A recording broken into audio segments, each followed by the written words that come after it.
पुराण कथा विश्वेश्वर संहिता विषय है शिवलिंग की स्थापना, उसके लक्षण और पूजन विधि का वर्णन तथा शिव पद की प्राप्ति कराने वाले सत्कर्मों का विवेचन। ऋषियों ने पूछा, सूत जी, शिवलिंग की स्थापना कैसे करनी चाहिए, उसका लक्षण क्या है तथा उसकी पूजा कैसे करनी चाहिए, किस देश काल में करनी चाहिए, किस द्रव्य के द्वारा उसका निर्माण होना चाहिए। सूत जी ने कहा, महर्षियों, मैं तुम लोगों के लिए इस विषय का वर्णन करता हूँ, ध्यान देकर सुनो और समझो। अनुकूल एवं शुभ समय में किसी पवित्र तीर्थ में, नदी आदि के तट पर अपनी रुचि के अनुसार ऐसी जगह शिवलिंग की स्थापना करनी चाहिए जहाँ नित्य पूजन हो सके। पार्थिव द्रव्य से अपनी रुचि के अनुसार कल्पोक्त लक्षणों से युक्त शिवलिंग का निर्माण करके उसकी पूजा करने से उपासक को उस पूजन का पूरा फल प्राप्त होता है।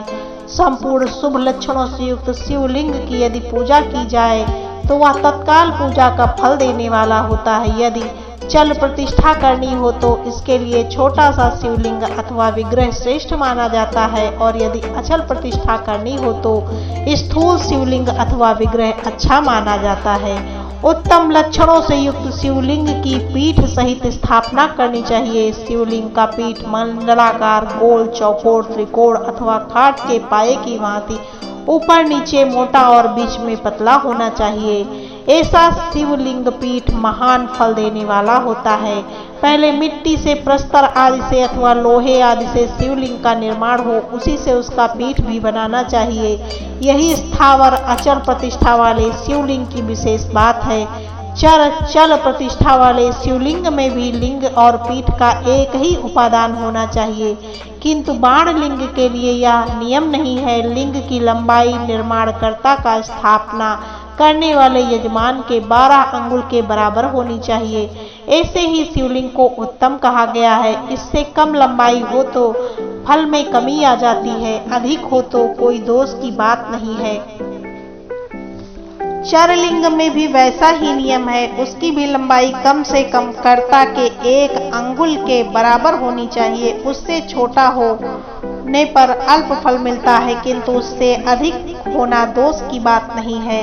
यजमान को चाहिए कि वह पहले शिल्प शास्त्र के अनुसार एक विमान या देवालय बनवाए जो देवगणों की मूर्तियों से अलंकृत हो और उसका गर्भगृह बहुत ही सुंदर, सुदृढ़ और दर्पण के समान स्वच्छ हो।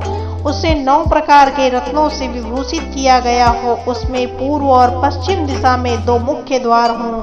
जहाँ शिवलिंग की स्थापना करनी हो उस स्थान के गर्त में नीलम, लाल, वैदूर्य, श्याम, मरकत, मोती, मूंगा, गोमद और हीरा, इन 9 रत्नों के तथा अन्य महत्वपूर्ण द्रव्यों को वैदिक मंत्रों के साथ छोड़े।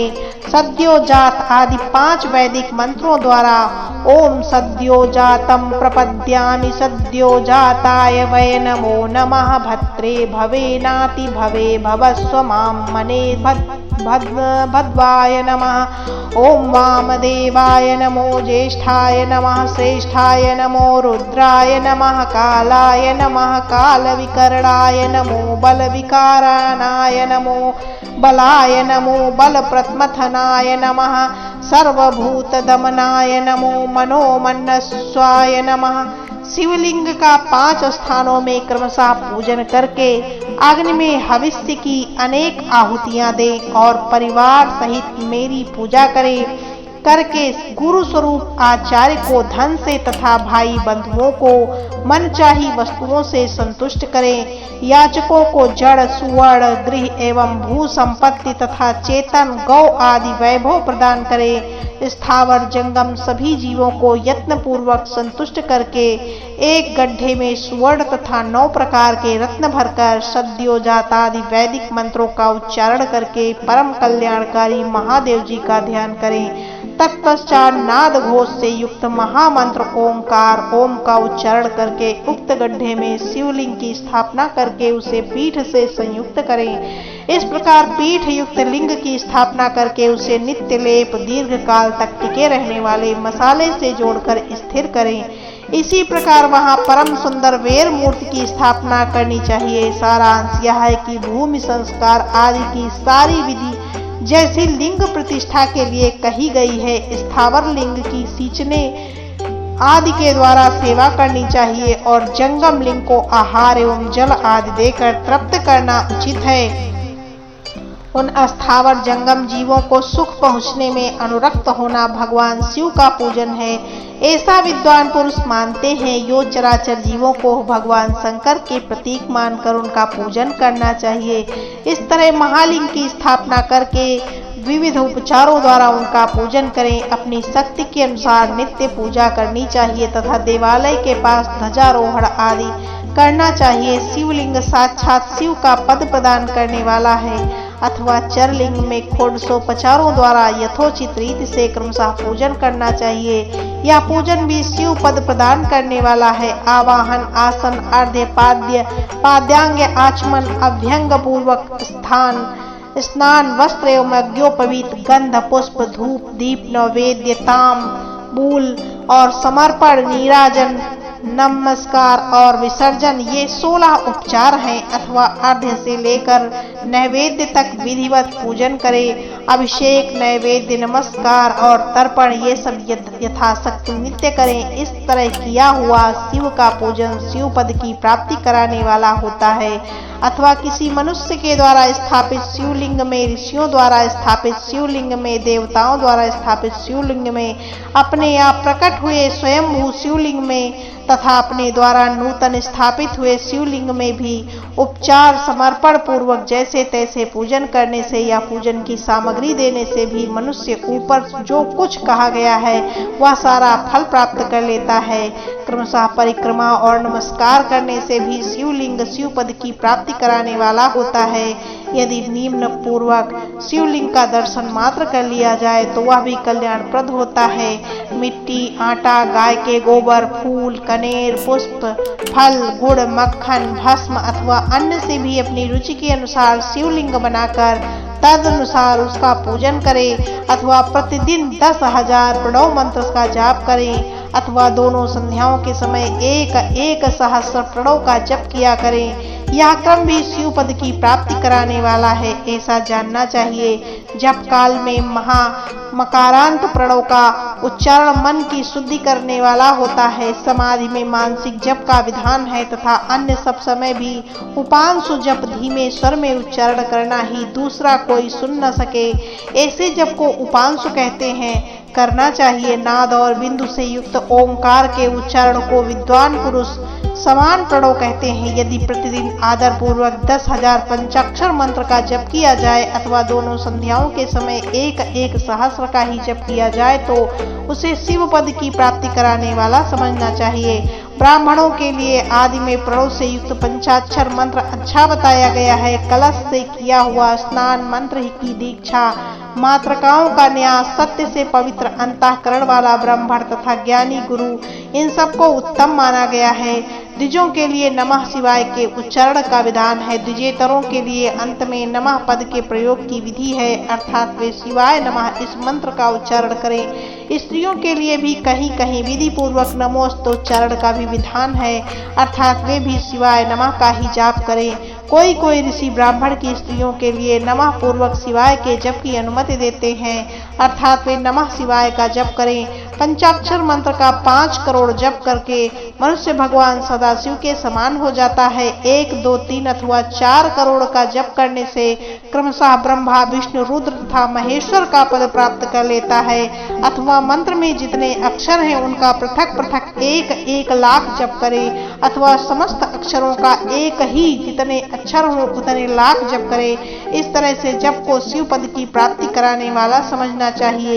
यदि 1000 दिनों में प्रतिदिन 1 सहस्र जप के क्रम से पंचाक्षर मंत्र का 10 लाख जप पूरा किया जाए तो प्रतिदिन ब्राह्मण भोजन कराया जाए तो उस मंत्र से अभीष्ट कार्य की सिद्धि होने लगती है।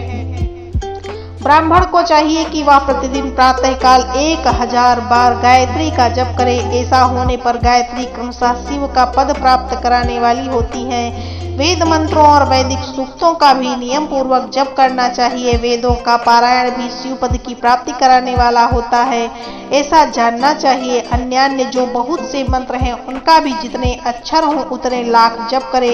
इस प्रकार जो यथाशक्ति जप करता है वह क्रमशः शिव पद मोक्ष को प्राप्त कर लेता है। अपनी रुचि के अनुसार किसी एक मंत्र को अपनाकर मृत्यु पर्यंत प्रतिदिन उसका जप करना चाहिए, अथवा ओम इस मंत्र का प्रतिदिन 1 सहस्त्र जप करना चाहिए। ऐसा करने पर भगवान शिव की आज्ञा से संपूर्ण मनोरथों की सिद्धि होती है।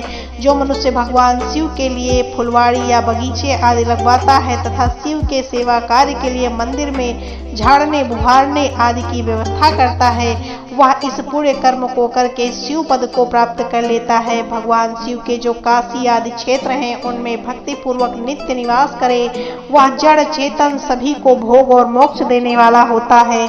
अतः विद्वान पुरुष को भगवान शिव के क्षेत्र में आमरण निवास करना चाहिए। पूरे क्षेत्र में स्थित बावड़ी, कुआं और पोखर आदि को शिव गंगा समझना चाहिए।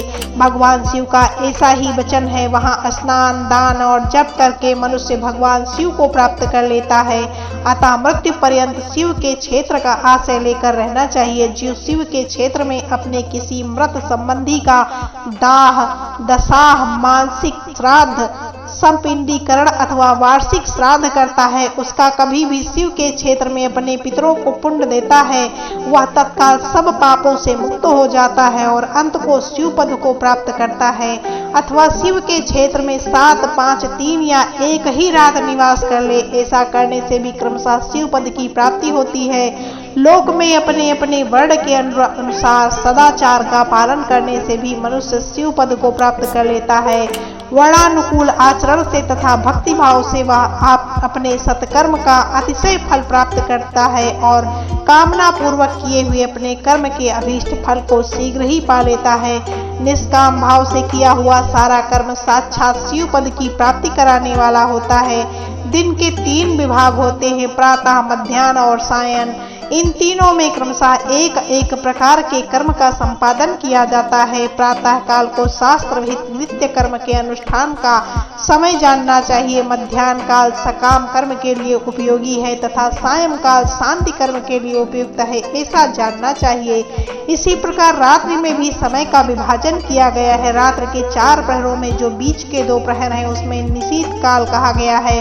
विशेषता उन्हीं कालों में की हुई भगवान शिव की पूजा अभीष्ट फल को देने वाली होती है।